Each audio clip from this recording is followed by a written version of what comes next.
Baik, Assalamualaikum warahmatullahi wabarakatuh. Perkenalkan, saya Irma Nur Latifah dengan NIM 19405241024. Jadi di sini saya akan memberikan tutorial bagaimana cara melakukan dissolve pada peta dengan menggunakan software ArcGIS. Nah, pertama-tama saya akan menjelaskan apa itu dissolve. Jadi dissolve ini tuh digunakan untuk menggabungkan fitur yang memiliki kesamaan atribut tertentu. Jadi dissolve itu sama dengan menggabungkan beberapa poligon yang memiliki kriteria yang sama. Nah, untuk melakukan dissolve ini, pertama-tama saya akan melakukan intersect terlebih dahulu pada peta yang saya miliki. Oke, saya akan memasukkan peta-petanya terlebih dahulu. Pertama, add data. Oke, kita masukkan dulu peta-petanya. Di sini saya menggunakan 3 peta dengan format SHP. Ada peta bentuk lahan, peta lereng, dan peta kerawanan. Oke, saya masukkan satu persatu.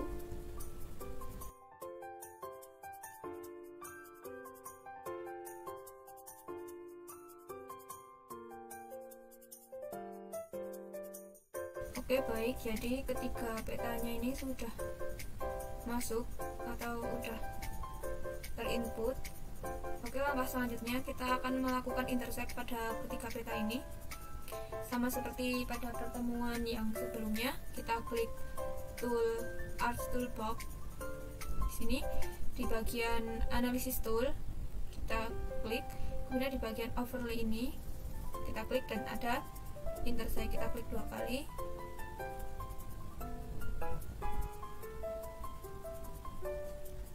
Nah, ini dia sudah muncul. Yang akan kita intersect pertama adalah peta bentuk lahan dan lereng terlebih dahulu ya. Oke, outputnya.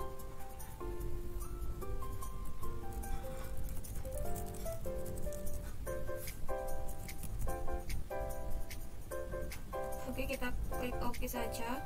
Kita tunggu selama beberapa saat hingga proses intersect ini selesai. Oke, baik, sudah selesai.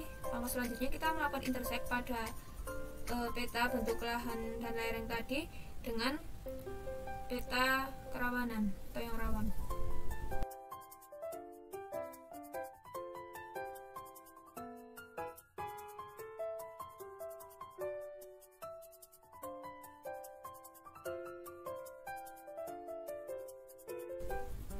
Pastikan selama proses intersect ini kita tidak melakukan proses yang lain karena akan menghambat proses intersect itu sendiri. Oke, baik, sudah selesai ya ini proses intersect ketiga petanya, sehingga masukkan peta yang seperti ini. Jadi ini kan bentuknya sangat-sangat tidak beraturan seperti ini. Jadi kita akan melakukan dissolve pada peta ini untuk membuat tampilannya menjadi lebih sederhana dan mudah dipahami seperti itu. Oh ya, sebelumnya kita harus melihat tabel atributnya. Nah, di sini kan ketiga petanya sudah tergabung. Ini ada peta yang pertama, peta bentuk lahan. Kemudian keterangan selanjutnya, peta kemiringan lereng. Kemudian peta bentuk lahan.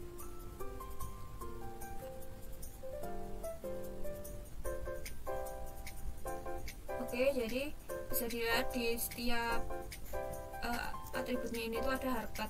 Nah, harkat ini tuh sama dengan bobot. Jadi kalau di sini terlihat harkatnya 0 itu berarti dia tidak bisa digunakan untuk pemukiman. Nah, untuk yang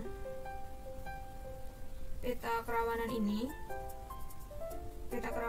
yang tidak rawan atau kawasan non pertanian itu memiliki harkat 1 atau bisa digunakan, sedangkan yang rawan atau yang kawasan pertanian itu memiliki harkat 0 atau tidak bisa digunakan.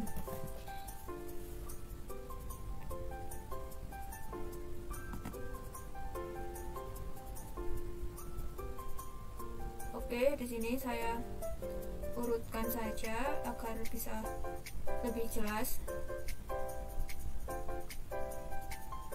Nah, ini untuk fungsi kawasan budidaya untuk usaha pertanian ini merupakan kawasan pertanian sehingga harkatnya 0. Sedangkan fungsi kawasan non pertanian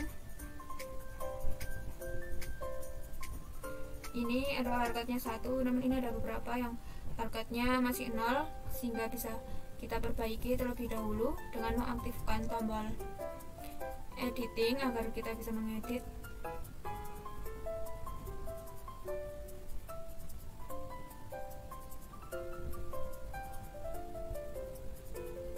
Oke, kita buat menjadi 1.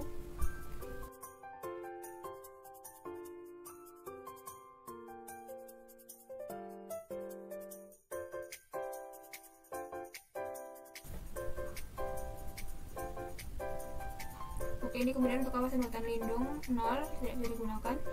Kemudian untuk kawasan lindung di luar kawasan hutan juga tidak bisa digunakan karena masih termasuk kawasan lindung, sehingga yang bisa digunakan itu hanya fungsi kawasan yang non pertanian saja.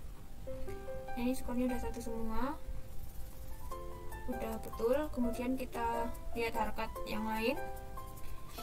Di sini kita urutkan saja.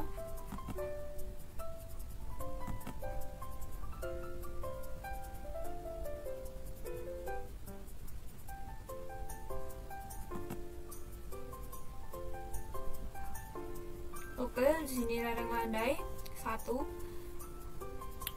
Jadi untuk yang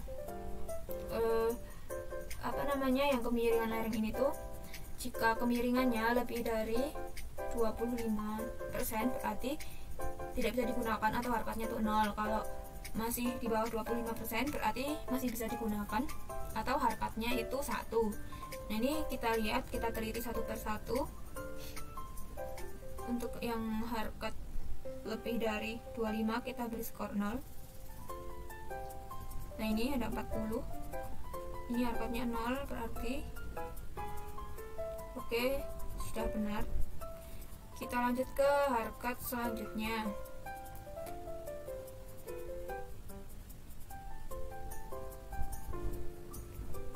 Di sini kita urutkan, kita urutkan. Nah, di sini ada Boka yang memiliki harkat 0. Jadi yang memiliki harkat 0 pada peta bentuk lahan ini tuh ada Kepundan, Kerucut Gunung Api, lereng Gunung Api atas. Intinya yang mendekati dengan wilayah gunung api seperti itu. Nah, ini daerah fluvial bisa ditempati karena berada di atau jauh dari gunung api, lumayan jauh sehingga sudah bisa ditempati sehingga diberi harkat 1. Oke, ini diberi kaki gunung api diberi harkat 1. Kemudian kerucut diberi harkat 0, tentu saja. Lereng lava 0, lereng atas 0, 0, 0, dan lereng bawah itu 1. Kemudian padang lava 0, perbukitan terisolasi 1, perbukitan terkikis 1 hingga bawah. Oke, jadi harkatnya sudah kita teliti dan sudah betul. Selanjutnya kita add file untuk menambahkan harkat seperti itu.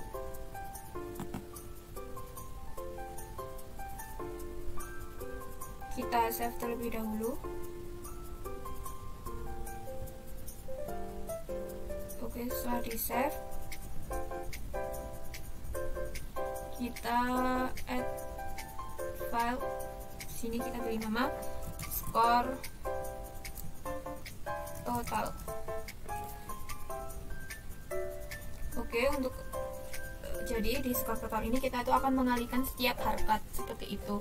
Jadi nanti kalau wilayah yang skornya 0 karena melewati wilayah yang tidak bisa digunakan, maka di skor totalnya ini juga skornya akan 0 sehingga tidak bisa digunakan. Jadi yang bisa digunakan itu hanya wilayah yang skor totalnya 1 atau ketiga harkatnya ini 1 harkatnya atau bisa digunakan. Nah, untuk mengalihkannya agar lebih mudah, kita bisa menggunakan field calculator.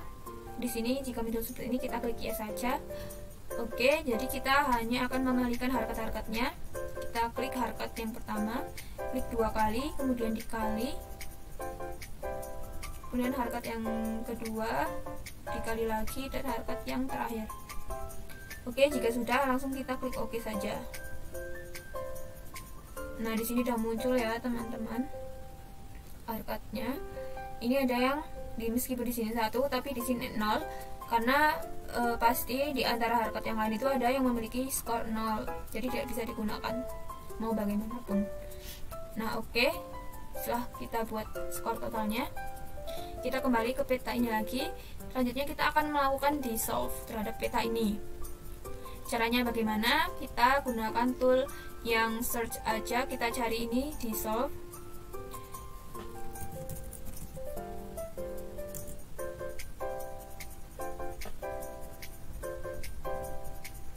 Oke, kita gunakan yang dissolve data management.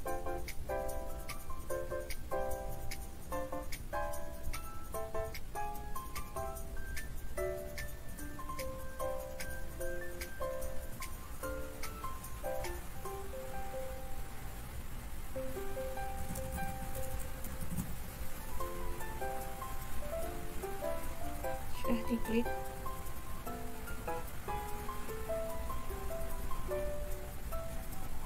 Kita klik OK. Nah, ini yang benar seperti ini sudah muncul. Nah, ini sudah bisa kelihatan ya, udah terpisah-pisah. Jadi dissolve itu secara sederhana bisa terlihat seperti ini. Nah, jadi ini merupakan peta yang tadi yang memiliki data atribut yang sama tapi masih terpisah-pisah seperti ini juga. Nah, setelah dilakukan proses dissolve tadi, daerah-daerah yang berdekatan yang memiliki nilai atribut yang sama itu akan menyatu menjadi seperti ini, sehingga tampilannya juga akan semakin sederhana dan lebih mudah untuk dipahami. Seperti ini, yang awalnya terlihat sangat-sangat rumit seperti ini, setelah dilakukan proses dissolve menjadi lebih sederhana. Nah, oke, saat sekarang kita tinggal membedakan warna-warnanya saja.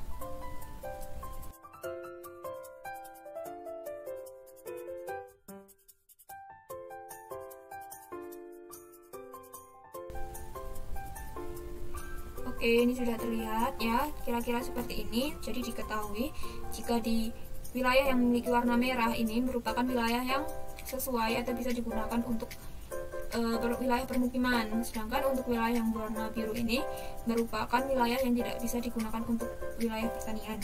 Ada beberapa alasan, seperti lahannya terlalu miring atau merupakan wilayah yang terlalu berbahaya karena dekat dengan gunung api, atau merupakan kawasan pertanian seperti itu, jadi tidak bisa digunakan untuk wilayah permukiman. Oke, sekian pemaparan mengenai proses dissolve dari saya. Kurang lebihnya mohon maaf. Wassalamualaikum warahmatullahi wabarakatuh. Terima kasih.